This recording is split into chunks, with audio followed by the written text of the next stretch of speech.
नमस्कार। आज अपन पढ़ेंगे एकीक नियम। क्या पढ़ेंगे? एकीक नियम, यूनिटरी मेथड।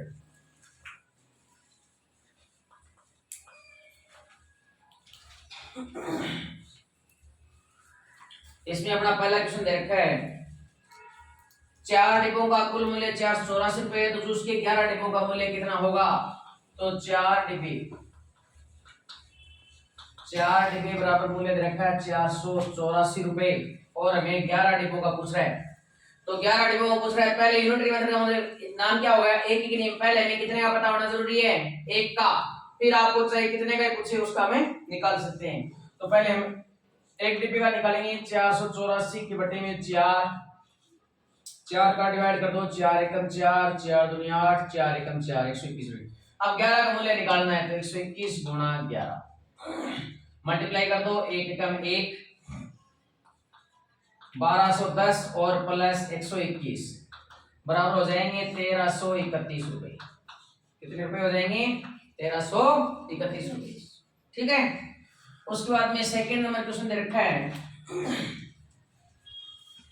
15 मीटर कपड़े का मूल्य 195 रुपए। 15 मीटर कपड़े का मूल्य 195 रुपए, तो 585 रुपए का कितना कपड़ा आएगा? अब देखो यूनिटरी मेथड में हमें ये ध्यान देना जरूरी है कि डबल यूनिट कौन सी है। जैसे इसमें डबल यूनिट क्या थी? वस्तु थी। क्या थी? वस्तु। इसमें डबल यूनिट क्या है? रुपए। डबल यूनिट क्या है? रुपए। तो हम क्वेश्चन को क्या कर देंगे? उल्टा कर देंगे। कहने का मतलब जो डबल यूनिट है उससे ही शुरू करेंगे। अब इसमें डबल यूनिट क्या है? रुपए है। तो हम क्वेश्चन को सॉल्यूशन करेंगे तब क्या लिखेंगे? 195 रुपए बराबर कितना मीटर है? 15 मीटर कपड़ा है। अब पहले 1 रुपए का निकालेंगे। 1 रुपए में कितना आएगा? बराबर 15 के बटे में 195।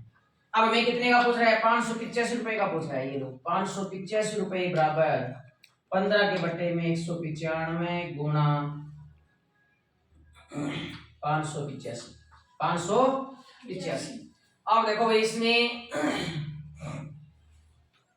585 वो कट जाएगा इससे 19 से 29 57, 5 का भाग 5 3 15, 9 3 27, 1 28, 3 बार कट जाएगा। कितने बार कट जाएगा? 3 बार। और 15 को 3 से गुणा कर दो यानी कि 45 मीटर। तो कपड़ा है वो कितना मीटर आ जाएगा? 45 मीटर। समझ गए? तो उल्टे दे रखे, इसमें अपने वो सीधे दे रखा है डिब्बे डिब्बे, इसमें रुपए दे रखा है। तो यूनिटरी मेथड में एक चीज आपको याद रखनी है। क्या याद रखनी है? Double unit. डबल यूनिट जहां आ गई वहां से क्वेश्चन को क्या करना है? शुरू करना है। ठीक है। आगे क्वेश्चन दे रखा है, 2 दर्जन कॉपियों की कुल कीमत 360 रुपए है। तीसरे क्वेश्चन में 2 दर्जन कॉपी की कीमत दे रखी है 360 रुपए। 4 कॉपियों की कीमत क्या करो? अब देखो यहाँ पे क्या नाम आ गया? दर्जन आ गया। यहाँ पे क्या आया? संख्या ही है। तो इसको भी हम किस पे? अब डबल यूनिट क्या है हमारे पास? संख्या है। क्या है? संख्या। तो क्वेश्चन ऐसे कैसे जाएगा जैसे मान लो ये क्या है। अब देखो लेकिन ये है, अब हमारे को यहाँ पर दर्जन का नहीं पूछ रहा है, किसका पूछ रहा है? ये संख्या में पूछ रहा है 4 कॉपियों का मूल्य। तो जो दर्जन दे रखी है उसको भी हम किस में चेंज कर लेंगे? संख्या में चेंज कर लेंगे।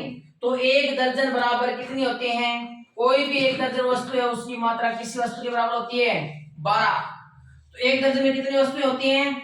12। 2 दर्जन में कितनी हो जाएंगी? 24। 3 दर्जन में कितनी हो जाएंगी? 27। अरे 12 से गुणा कर देंगे। तो अब हमारे पास कितने दर्जन है यहाँ पे?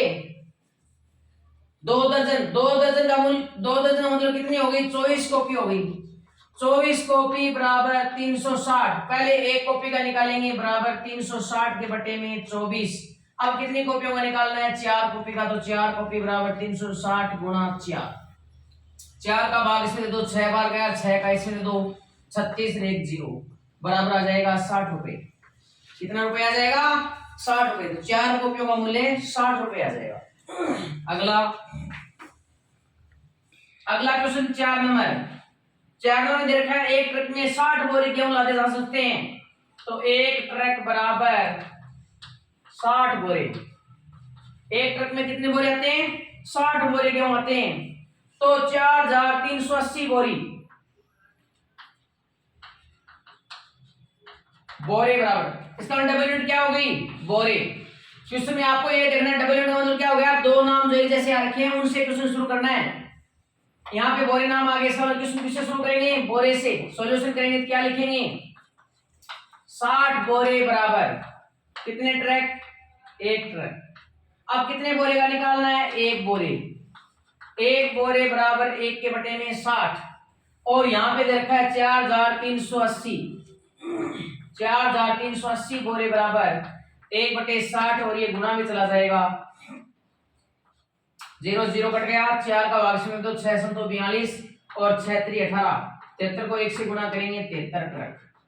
इसका मतलब इतने बोरे लादने के लिए हमें 73 ट्रकों की जरूरत है। उसके बाद में है क्वेश्चन नंबर 5। 5 में दे रखा है 15 व्यक्ति एक काम को 20 दिन में पूरा कर सकते हैं। तो 15 व्यक्ति बराबर 20 दिन। अब ये कह रहा है कि 5 व्यक्ति कितने दिन में करेंगे? 5 व्यक्ति कितने दिन में करेंगे? अब इसमें और इसमें अंतर है। वस्तु का जो क्वेश्चन होता है उसमें क्या करते हैं? एक का मान निकालते हैं तो डिवाइड करते हैं क्योंकि मूल्य कम हो जाता है। लेकिन आदमी जीव से संबंधित कोई क्वेश्चन होता है वहां पर अगर हम एक का निकालते हैं तो काम क्या हो जाता है? डबल हो जाता है। यानी एक को ज्यादा टाइम लगेगा ना। जैसे एक आदमी को पूरे 15 आदमी कोई काम कर रहे हैं 20 दिन में, अब वहां पर एक आदमी काम करेगा तो टाइम क्या लगेगा? ज्यादा लगेगा। इसका मतलब आपको याद रखना है कि वस्तु का क्वेश्चन हो तब तो क्या करना है? डिवाइड।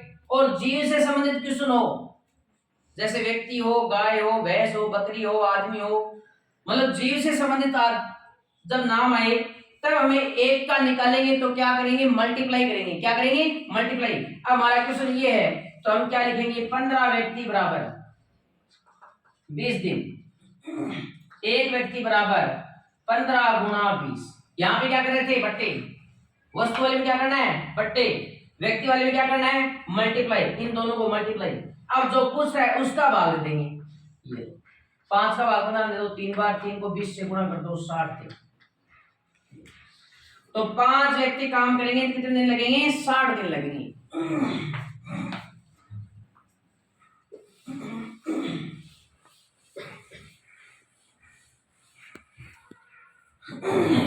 उसका बाद छठा क्वेश्चन दे रखा है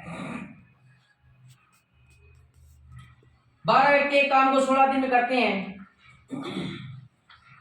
12 व्यक्ति बराबर 16 दिन। तो 3 व्यक्ति कितने दिन में करेंगे? 3 व्यक्ति बराबर। तो वही क्वेश्चन, इसमें डिटरमिनेंट क्या है? व्यक्ति है तो क्या लिखेंगे? 12 व्यक्ति बराबर 16 दिन। पहले कितने व्यक्ति निकालेंगे? एक व्यक्ति का। एक व्यक्ति बराबर 16 गुना 12 और फिर कितने का निकालेंगे? 3 व्यक्ति का। 3 व्यक्ति बराबर 16 गुना 12 बटे 3 और 3 का भाग 12 दे देंगे 4 बार। 16 गुना 4 बराबर आ जाएगा 64 दिन। तो 3 व्यक्ति उसका हमको करेंगे तो 64 दिन लगेंगे। अगला क्वेश्चन बहुत इंपॉर्टेंट क्वेश्चन है। 7 नंबर जो क्वेश्चन है बहुत ही बढ़िया क्वेश्चन है। इसमें दे रखा है 7 नंबर क्वेश्चन में दे रखा है 5 कुर्सियों का मूल्य 7 मेज के मूल्य के बराबर है। यानी मूल्य बराबर का मतलब आप उसी पैसे में अगर 5 कुर्सी लाते हैं तो उन्हीं रुपयों में आप 7 मेज ला सकते हैं। इसका मतलब हो गया बराबर। ठीक है, तो 5 कुर्सी का मूल्य किसके बराबर है? 7 मेज के बराबर है। अब एक कुर्सी का मूल्य 210 रुपए है तो एक मेज का मूल्य ज्ञात करो। एक मेज का मूल्य ज्ञात करो। तो देखो बहुत ही अच्छा क्वेश्चन है। पहले हमने दे रखा है यहाँ पे कुर्सी का मूल्य। किसका दे रखा है? कुर्सी का मूल्य दे रखा है। तो कुर्सी की संख्या से मल्टीप्लाई कर दो।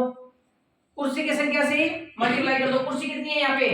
5। तो इससे गुणा कर दो 1 की 5 105 यानी 1050 रुपए हो गए। कितने हो गए?